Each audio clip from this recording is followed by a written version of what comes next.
करने मात्र से सभी प्रकार के दुख और दोष समाप्त हो जाते हैं। मनुष्य को शुद्ध और पवित्र होने का अवसर मिलता है। तुलसी है औषधि बड़ी, सब जग जाने आए, जो घर तुलसी ना पूजिए वह घर पापी पाए। अर्थात तुलसी एक महान औषधि है जिसे सारी दुनिया जानती है। जिस घर में तुलसी की पूजा नहीं होती वह घर पाप से भरा हुआ माना जाता है। तुलसी बिन हरि पूजिए, तुलसी बिन हरि गान, तुलसी बिन कर प्रेम से सब होए अजान। बिना तुलसी के भगवान की पूजा और उनका गुणगान अधूरा माना जाता है और तुलसी के बिना सच्चे प्रेम से भक्ति करना भी संभव नहीं है। हरे कृष्णा। तुलसी मैया की जय। श्रोताओं, आज के इन दोहों को सुनकर आप समझ ही गए होंगे कि आज के इस वीडियो में मैं किस विषय में बात करने वाली हूँ। पवित्र कार्तिक मास प्रारंभ हो रहा है। ऐसे में कार्तिक के पहले दिन से ही यानी शरद पूर्णिमा के दिन से ही भक्त कार्तिक स्नान करने का और तुलसी जी की पूजा करने का, तुलसी जी की सेवा करने का, सींचने का नियम लेते हैं, जो कि पूरे कार्तिक मास चलता रहता है। ऐसे में जो भक्त भगवान श्री हरि की विशेष कृपा पाना चाहते हो, उन्हें नियम पूर्वक कार्तिक मास में तुलसी जी की सेवा अर्चना करनी चाहिए, क्योंकि इस महीने में तुलसी माता की सेवा करने से अनंत पुण्य की प्राप्ति होती है। इस महीने में जितना दान पुण्य किया जाए उसका पुण्य कभी क्षय नहीं होता।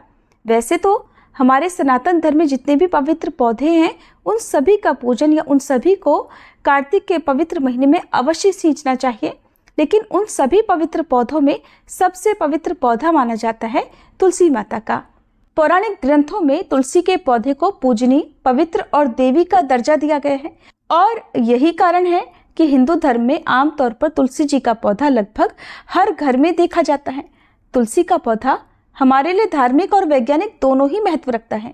ऐसा माना जाता है कि जिस घर में तुलसी जी का वास होता है, तुलसी जी का पौधा होता है, वहाँ तरक्की के साथ सुख शांति और धन की संपन्नता अपने आप ही हो जाती है। अब ज्यादा देर न करते हुए आपको बताते हैं कि कार्तिक मास में तुलसी जी की पूजा कैसे करनी चाहिए, कब और कैसे आप तुलसी की पूजा कर सकते हैं, कितनी बार दीप जलाना चाहिए, कितनी परिक्रमा करनी चाहिए, तुलसी के पौधे में जल कब चढ़ाना चाहिए, क्या सुबह और शाम दोनों समय जल चढ़ाया जाता है, कितनी तुलसी का पौधा घर में होना चाहिए, क्या जिस तुलसी की पूजा हम रोजाना करते हैं, जिस तुलसी को हम सींचते हैं, उसमें से हम भगवान के भोग के लिए तुलसी के पत्ते तोड़ सकते हैं, अगर तोड़ सकते हैं तो किस विधि से तोड़ना चाहिए, किस प्रकार प्रार्थना करनी चाहिए, क्या तुलसी जी में शालिग्राम रखकर पूजा करनी चाहिए, तुलसी जी को सिंदूर, हल्दी या कुमकुम इनमें से क्या चढ़ाना चाहिए, तुलसी को हरी या लाल कैसी चुनरी चढ़ाई जाती है, किस किस दिन तुलसी नहीं तोड़ी जाती है, तुलसी जी में जल कब कब नहीं चढ़ाना चाहिए,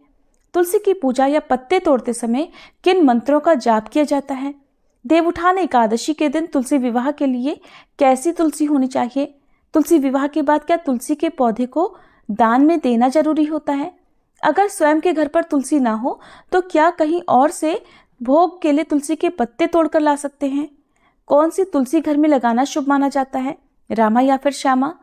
कार्तिक मास में तुलसी जी की सेवा करने वाली माताओं बहनों को यदि पीरियड्स हो जाएं तो पीरियड्स में किस प्रकार तुलसी जी की पूजा सेवा करनी चाहिए। अगर आपको घर से बाहर कुछ दिनों के लिए जाना पड़े तो ऐसे में इतने दिन तक आप क्योंकि तुलसी जी में जल नहीं चढ़ा पाएंगी, पूजा नहीं कर पाएंगी, तो क्या करना चाहिए, तुलसी का पौधा किस दिशा में लगाना ज़्यादा सही रहता है, अगर तुलसी का पौधा सूख गया है तो क्या करना चाहिए, तुलसी जी में जो मंजरी आती है उनका क्या करना चाहिए। ये ऐसे बहुत सारे महत्वपूर्ण प्रश्न हैं जिनके उत्तर आपको आज के इस वीडियो में मिलने वाले हैं। अगर ये वीडियो आपको थोड़ी भी अच्छी लगे तो आप वीडियो को लाइक करके हमारे चैनल को जरूर सब्सक्राइब कर लीजिएगा, क्योंकि आपको कार्तिक मास से संबंधित और भी वीडियोस हमारे चैनल पर दिखाई जाएंगी। साथ ही इन दिनों में हमारे चैनल पर पवित्र कार्तिक मास की कथाएं भी हर दिन सुनाई जाएंगी, आप इन कथाओं को भी सुन सकते हैं। सबसे पहले बात करते हैं पहले प्रश्न की, कार्तिक मास में तुलसी जी की पूजा कब और कैसे करनी चाहिए। तो इसके लिए कार्तिक मास के पहले दिन से ही यानी कि शरद पूर्णिमा के दिन से ही कार्तिक मास का जो नियम है वो प्रारंभ हो जाता है। उस दिन आपको संकल्प लेना चाहिए। यदि आप इस दिन संकल्प लेना भूल गए हैं तो कार्तिक मास के पहले दिन से भी आप संकल्प लेकर तुलसी जी की पूजा कर सकते हैं।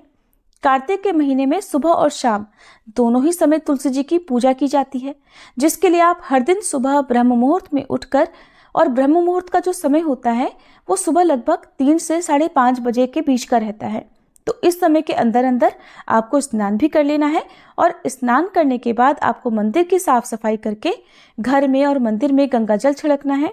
अब सबसे पहले आपको तुलसी माता की पूजा करनी है। उसके बाद आप अपने घर के मंदिर में जो भी पूजा करते हैं वो आप कर सकते हैं।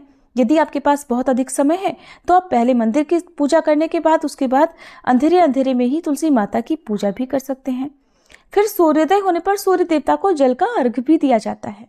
सबसे पहले तुलसी जी में जल अर्पित करने के साथ ही धूप दीप जलाकर पुष्प अर्पित करके तुलसी माता के मंत्रों का जाप किया जाता है। तुलसी चालीसा का पाठ करके फिर तुलसी माता की कथा पढ़ी या सुनी जाती है। अगर आपके पास समय हो तो 1 या 2 भजन आप तुलसी माता के पौधे के पास बैठकर भी गा सकते हैं। भगवान विष्णु के मंत्रों का जाप भी आप तुलसी के पौधे के समीप बैठकर कर सकते हैं, क्योंकि अगर सच्चे मन से तुलसी माता से कोई भी प्रार्थना की जाए तो वह प्रार्थना अवश्य ही स्वीकार होती है और ये मेरा खुद का अनुभव भी है। कार्तिक मास में तुलसी जी की जो पूजा होती है वो सुबह अंधेरे अंधेरे में की जाती है। ब्रह्म मुहूर्त में ये पूजा होती है।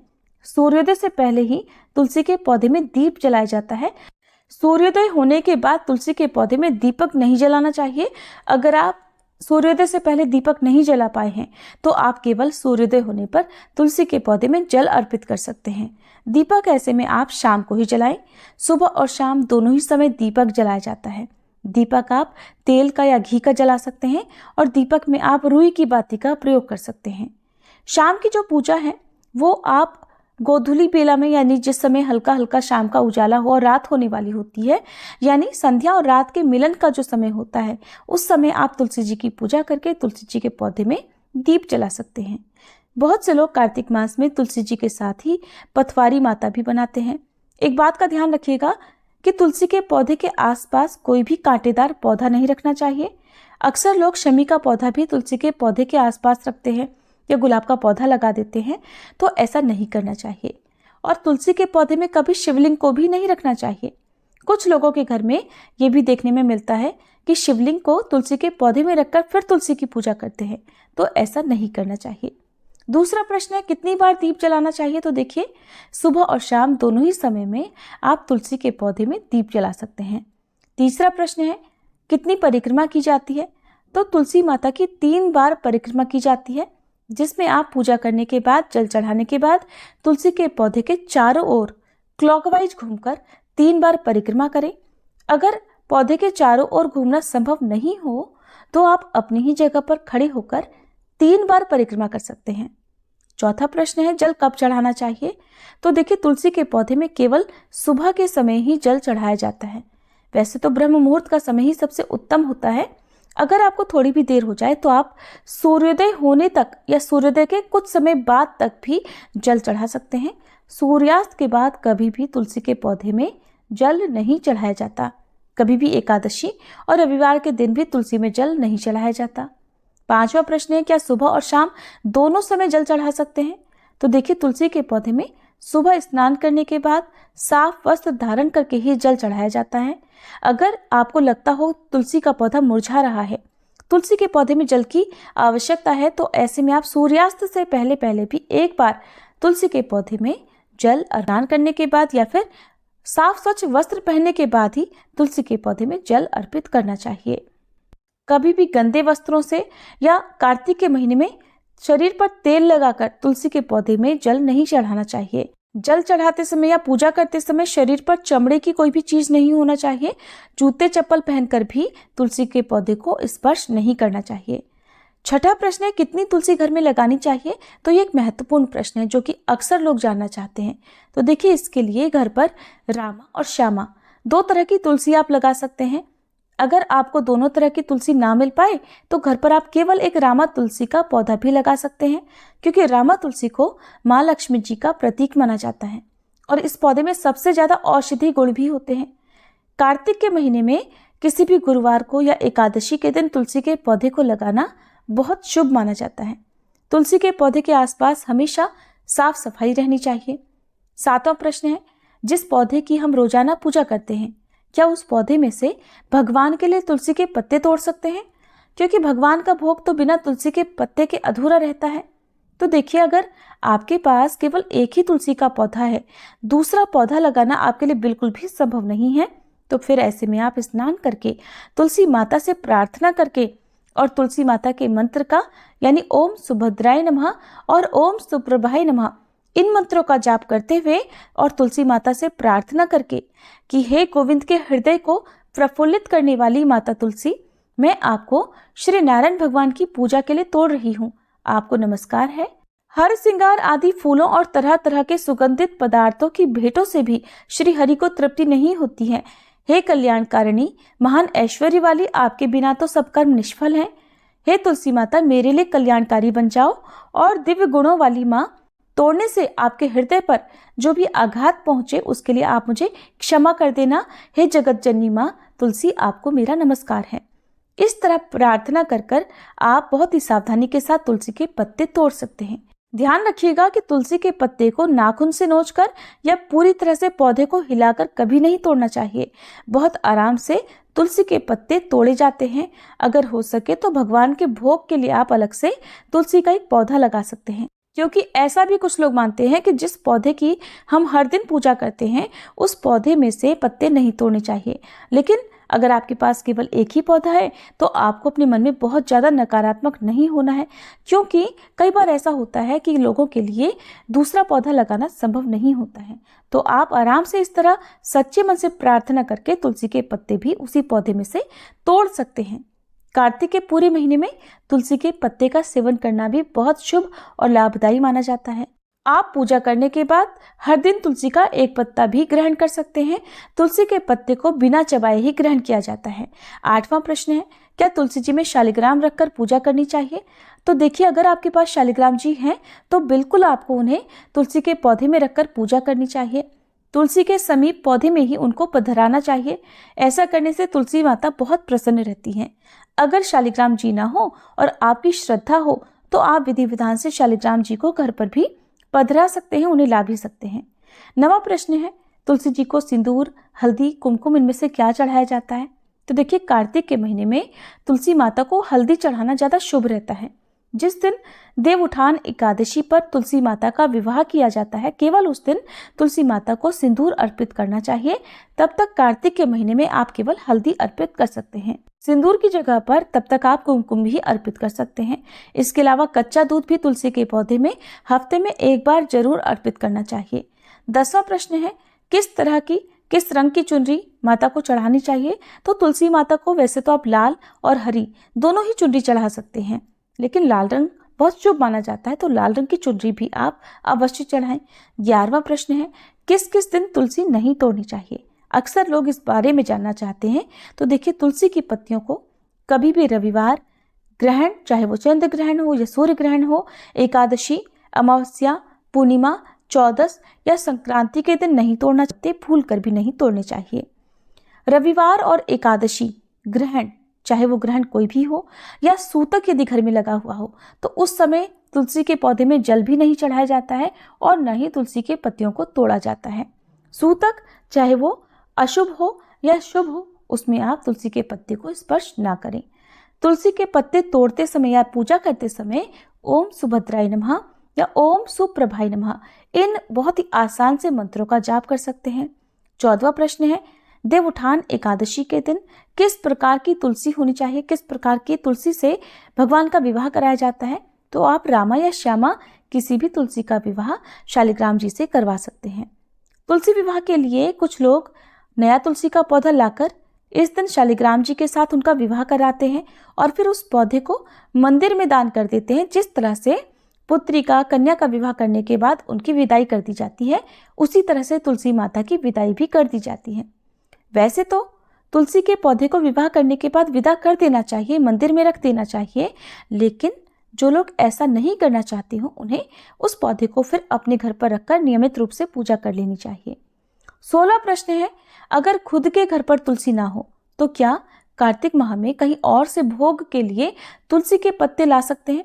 तो देखिए, बिल्कुल ला सकते हैं, लेकिन ध्यान रखिएगा तुलसी साफ सुथरी जगह पर लगी होनी चाहिए और हर सनातनी के घर में तो तुलसी का पौधा अवश्य ही रहना चाहिए।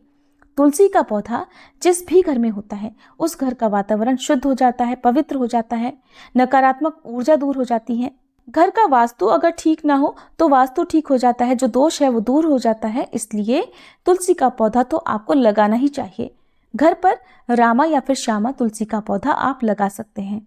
कार्तिक मास में यदि माताओं बहनों को पीरियड्स होने लगे और आपने पूरे कार्तिक मास तुलसी जी की पूजा करने का नियम धारण कर रखा है, तो ऐसे में जितने दिन भी आपको पीरियड्स होते हैं उतने दिन आप खुद से पूजा न करके अपने परिवार के किसी भी सदस्य से तुलसी जी की पूजा करवा सकते हैं, जल चढ़ा सकते हैं। अगर आप अकेली हैं, घर पर आपके हिस्से की पूजा करने वाला कोई भी नहीं है और आपके आसपास यदि कोई वैष्णव हो या फिर कोई भी ऐसा व्यक्ति हो जो तुलसी जी में श्रद्धा भक्ति रखता हो, तो आप उनसे भी सुबह और शाम की पूजा करवा सकती हैं, जल अर्पित करवा सकती हैं और धूप दीप भी जलवा सकती हैं।